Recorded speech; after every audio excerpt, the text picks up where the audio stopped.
السلام عليكم ورحمة الله وبركاته. تعالوا مع بعض النهاردة، بما إن موسم الشتاء ده بتتنوع فيه الخضروات، فاحنا النهاردة هنستغل بقى إن الفاصوليا الخضراء مالية السوق، وهنعمل منها طبق حلو بطريقة سهلة وسريعة وما بتاخدش أي وقت. خلاص، وهنعملها بتكنيك معين كده تضمني إن الفاصوليا مستوية وفي نفس الوقت متماسكة وطعمها يكون إن شاء الله حلو. هنعمل كمان جنبها شوية رز بالشعرية كده، يعني لزوم الوصفة بتاعة النهاردة. تقدري لو بتحبيها بعيش براحتك. عشان نعمل الطبق الحلو ده، أول حاجة كده هنسمي الله، بس الأول حطي لي لايك كده واكتبي لي كومنت حلو عشان ندخل على الوصفة بتاعتنا. أنا جبت الفاصوليا بتاعتي وغسلتها ويعني قمعتها وقطعتها كده بميل شوية، قطع صغيرة زي ما انت شايفة كده. ونزلت في حلة فيها مية مغلية بعد ما غسلتها كويس جدا، وحطيت خل في المية وشطفتها مرة واتنين وتلاتة. اديتها غلوتين في المية لوحدها. ممكن تستغني عن الخطوة ديّة لو مش عايزة تعمليها، بس أنا عن نفسي بافضّلها، بتدّيني نتيجة أفضل. وأنا كمان مش هاستغنى عن المَيّة، وهاوريكِ دلوقتي هاعمل بإيه، بمَيّة السليق. رُحت بقى على حلة تانية فيها معلقة زبدة، ونزلت بقطع اللحمة المكعبات اللي عندي. اللحمة طبعًا فيها نسبة من الدهون، عشان في الطبيخ عامةً بيبقى محتاج يكون دسم شوية، فيه نسبة من الدسامة. وفرمت بصلاية كبيرة أو بصلتين متوسطين الحجم في الكبة، مفروم ناعم أو متوسط، الاتنين يمشوا. وهدي كله تشويحة في قلب بعضه للحمة مع البصل عشان كله ياخد من طعم بعضه. طبعًا الأكلة دي حابة تخلّيها spicy براحتك، يعني اللي يريحِك. ما بتحبيش الspicy ما تضيفيش ليها شطة ولا حاجة. هنا اديناها تشويحة حلوة مع البصل لغاية اللحمة ما بدأ لونها يتغير والبصل دِبِل عندي وبدأ يطلّع ريحته. هنبدأ ننزل عليها بالبهارات. أنا حطيت الأول هننزل عليها بالطماطم المعصورة فريش، وبعد كده نضيف البهارات.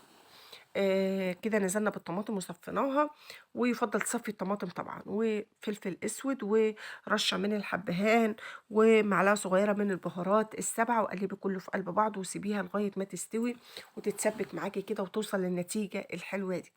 هنجيب بقى الفاصوليا اللي إحنا سلقناها في المَيّة. أنا هنا عندي الصلصة أو التسبيكة عندي ناشفة نهائي ما فيهاش أي سوايل، يعني يا دوب كده شقشاق بسيط. وهانزل بالفاصوليا، ما شاء الله الكمية كبيرة عندي، بالمَيّة اللي أنا سلقتها فيها، عشان القيمة الغذائية لو كانت نزلت في المَيّة أنا أستفيد بيها برضه في الطبيخ، فأنا مش هاصفّيها من المَيّة. بس أهم حاجة تكوني غاسلاها كويس جدًا. وآخر حاجة نزلت بيها الملح على حسب الكمية. يالّا بينا نسيبها بقى تكمّل سواها على النار، ونروح نعمل شوية رز بالشعرية، معلقة سمنة على زيت أو زبدة أو سمنة بس اللي يريحِك، أو زيت بس. ونزلت كده بكوباية من الشعرية تاخد اللون الجولد ده. وكنا غاسلين عندنا رز مصري عادي جدًا ومصفيينه، والرز المصري مش بيحتاج نقع ولا حاجة. قلّبي كلّه في قلب بعضه لغاية ما يتغلّف من الزبدة أو السمنة اللي نزلتِ بيها ويتشوّح. تكوني عندِك المَيّة مغلية، ولكل كوباية رز مصري كوباية مَيّة أو شوربة وهننزل بيها. هنا أنا زوّدت على كوباية المَيّة لكل كوباية رز مصري كوباية وشوية، لإن الرز الجديد اللي لسه نازل يعني عمومًا بيحتاج نسبة من المَيّة الزيادة. ونزلت بالمعيار عادي، يعني كوباية وربع، حوالي كوباية وربع لكل كوباية رز مصري، أو كوباية وربع من الشوربة. كوباية وربع مَيّة وكوباية وربع من الشوربة. وآخر حاجة الملح ضبّطناه، وهنسيبهم يستوي مع بعض ويالّا بينا نجهّز الغدا. وهنا الأكل بتاعنا كان استوى وما أخدش أي وقت ولا مجهود. وفعلًا قيمتها الغذائية الفاصوليا ديّة عالية جدًا، وزي ما قُلت لِك مالية السوق اليومين دول. تقدري تجيبيها وتعمليها لأولادِك. نكتّر بقى من الخضار، ربنا يعافينا في الفترة اللي إحنا فيها دي.